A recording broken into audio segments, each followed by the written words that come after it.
La viruela acompaña al ser humano desde hace millones de años. Puede provocar desde la muerte hasta muchas afecciones en nuestro físico. Gracias a la vacunación en Costa Rica se logró erradicar hace muchísimos años, de hecho de los primeros países, pero ahora nos enfrentamos a la viruela del mono. Está con nosotros Cristian Marínez, virólogo. Muy buenos días, gracias por acompañarnos y por favor explíquenos cuáles son las diferencias entre la viruela del mono y la viruela convencional, la que todos conocemos. Claro, muchas gracias por invitarme. Bueno, yo sé que este tema puede causar mucho miedo, ¿verdad? Pero son viruelas distintas. Esto es como si fueran primos los diferentes virus.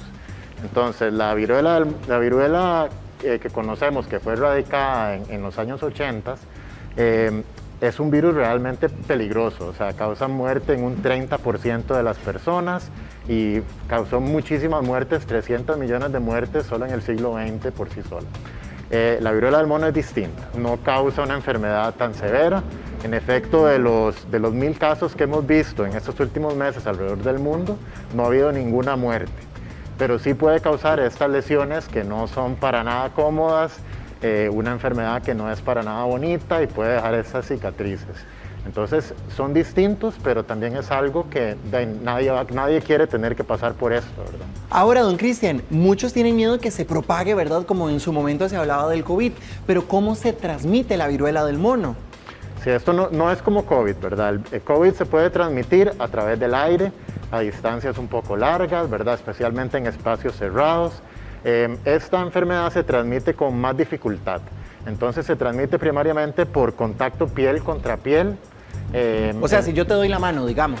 No es algo tan fácil, no es como que por hacer algo tan rápido, sino que es más contacto prolongado. Tal vez un acto íntimo, ¿verdad? Estar cuidando por una persona enferma que puede tener estas llagas.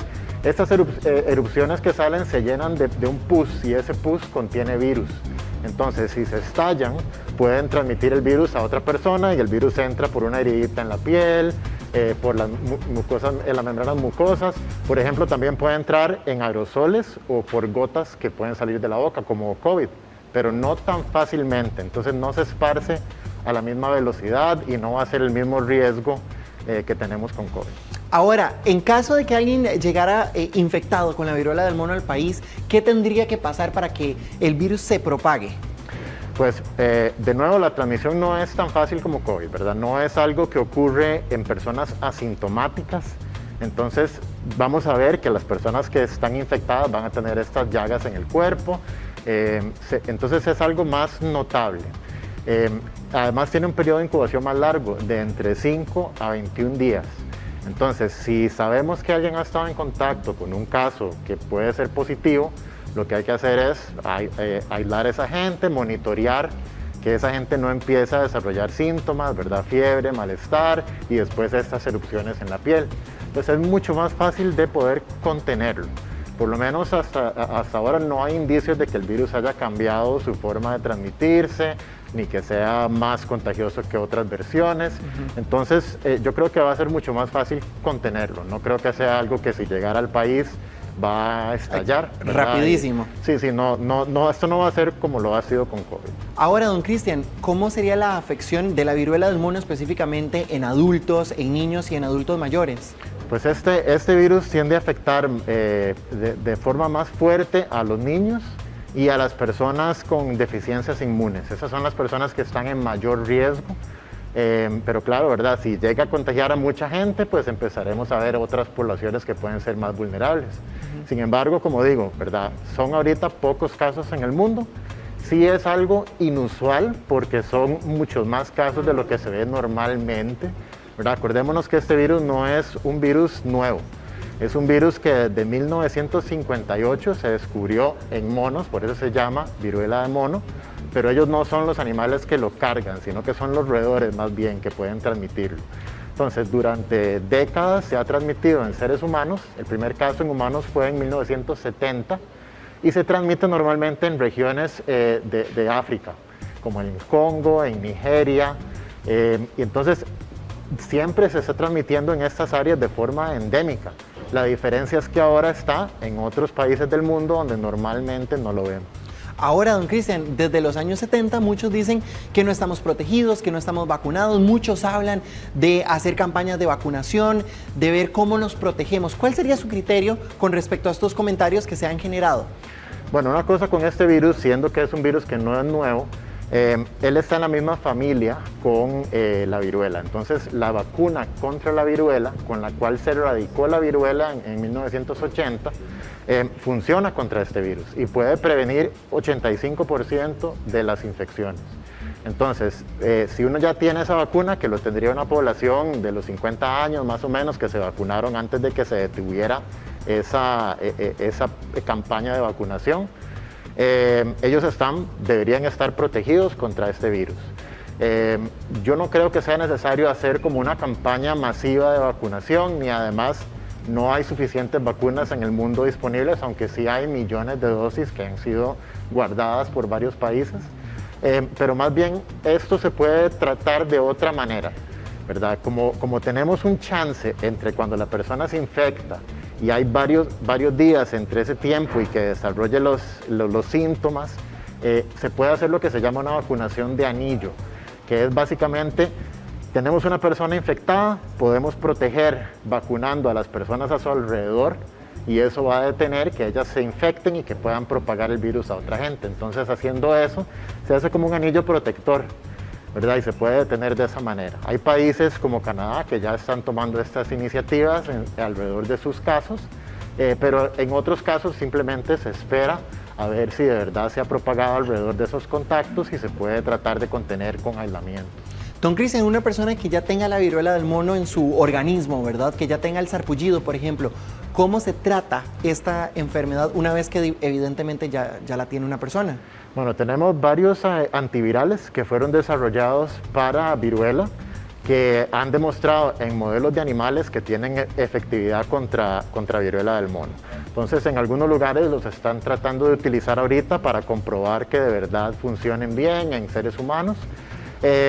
Pero más que nada los tratamientos que tenemos ahora son contra los síntomas, ¿verdad? Si alguien se deshidrata, si le sube mucho la calentura, ¿verdad? Más que nada es eso, o tal vez el dolor de tener esos salpullidos que puede ser algo bastante doloroso. No hay como algo mágico que uno se pueda tomar. Lo bueno es que es una enfermedad autolimitada. O sea, yo me contagio, me infecto, paso por estas fases de desarrollo de estas pústulas y después se caen, ¿verdad? Se secan, se caen y la persona se mejora. Entonces, ¿verdad? No es algo que necesariamente requiera de una intervención para que la persona se mejore, en la mayoría de los casos. Usted dice que no se requiere una intervención, pero mucho se ha dicho, don Cristian, de que si una persona se llega a infectar de la viruela del mono, tiene que mantenerse aislado durante 21 días. ¿Por qué tanto tiempo? Porque, bueno, el virus tiene un periodo de incubación que puede durar entre 5 a 21 días. Entonces, si yo estuve en contacto con alguien positivo o yo sé que estuve en un lugar de alto riesgo, lo ideal sería mantenerme aislado por esos 21 días para ver si en ese tiempo desarrollo síntomas, ¿verdad? Entonces, por eso es que se habla de eso. Una vez que ya yo desarrollé los primeros síntomas, soy contagioso por más o menos unas 2 a 4 semanas, hasta que ya se me haya caído la última de estas pústulas, de estas lesioncitas. Cuando ya se caiga la última cicatriz, ya uno deja de ser contagioso. Entonces, así es como se debería medir si uno llegara a estar contagiado por este virus. ¿Podría existir la posibilidad de que una persona se contagie de la viruela del mono, no tenga síntomas, pero igual sea un ente portador y que se lo pase a otras personas? No, de momento eso no funciona así, ¿verdad? No es como COVID, que se puede transmitir por gente asintomática, y eso hace que el virus sea mucho más difícil de contener, ¿verdad? Porque no sabemos quién lo puede tener, quién puede ser contagioso.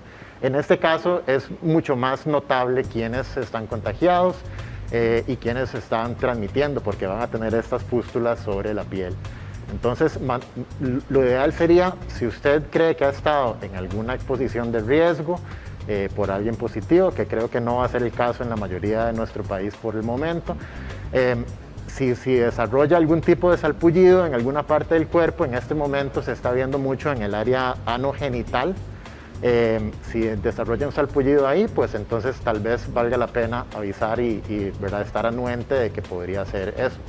pero no es algo tan común en este momento, así que no, ¿verdad? No quiero que la gente entre en pánico, ni que simplemente es estar más alertas, anuentes. Si vemos algunos síntomas como esto que estamos viendo acá. Siempre van a haber sarpullidos entonces. Sí, siempre van a haber sarpullidos. Puede ser que haya pocos, ¿verdad? Dependiendo de la persona, cómo reaccione su sistema inmune, puede ser que tenga solo un par de lesiones en vez de muchas como se ven acá.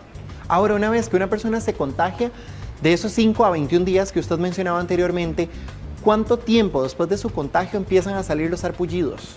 Pues después, entre esos 5 y 21 días pueden empezar a salir. Una vez que salgan, duran más o menos 2 a 4 semanas visibles antes de ya caerse. Ok, y antes de que salga el sarpullido, ¿cuáles síntomas voy a presentar? O sea, ¿cómo puedo yo identificar que lo que podría padecer en este momento es la viruela del mono si no tengo, digamos, el sarpullido? ¿Qué voy a sentir?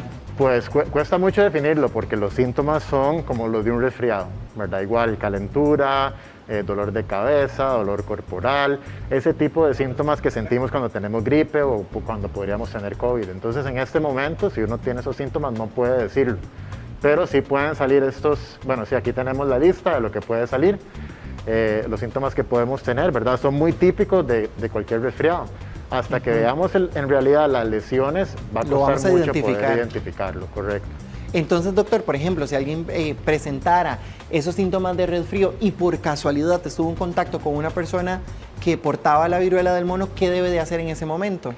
Bueno, pues primero por ahora, si tenemos síntomas de resfrío, yo me estaría más preocupado porque fuera COVID que cualquier otra cosa, ¿verdad? El riesgo de COVID sigue siendo elevado y el riesgo de que nos contagiemos de COVID sigue siendo elevado. Entonces esa es una preocupación mucho más grande para mí que esto en este momento. Pero si hemos estado en contacto con alguien que sabemos que tal vez estuvo en algún otro país viajando y que estuvo expuesto o que sale positivo, pues yo diría, empezamos a sentirnos mal, tomemos la acción de aislarnos nosotros mismos, reportar al sistema de salud para que puedan empezar a hacer las preguntas correctas y los análisis adecuados. Ahora, por ejemplo, don Cristian, alguien que tenga que salir del país constantemente, ¿cuáles son los cuidados que debería de tener? Pues por dicha, los mismos cuidados que usamos para COVID nos van a funcionar para protegernos de esta enfermedad. Así que usar mascarilla, importante, en espacios cerrados de nuevo, igual que con COVID, ¿verdad? Y nada más estar anuentes de si vamos a tener alguna interacción con alguien que haya estado en algún país de mayor riesgo, pues nada más estar anuentes de que podría ser un riesgo que existe. Don Cristian Marín, muchas gracias por acompañarnos esta mañana. Bueno, muchísimas gracias, un gusto. Sigamos cuidándonos. Así es.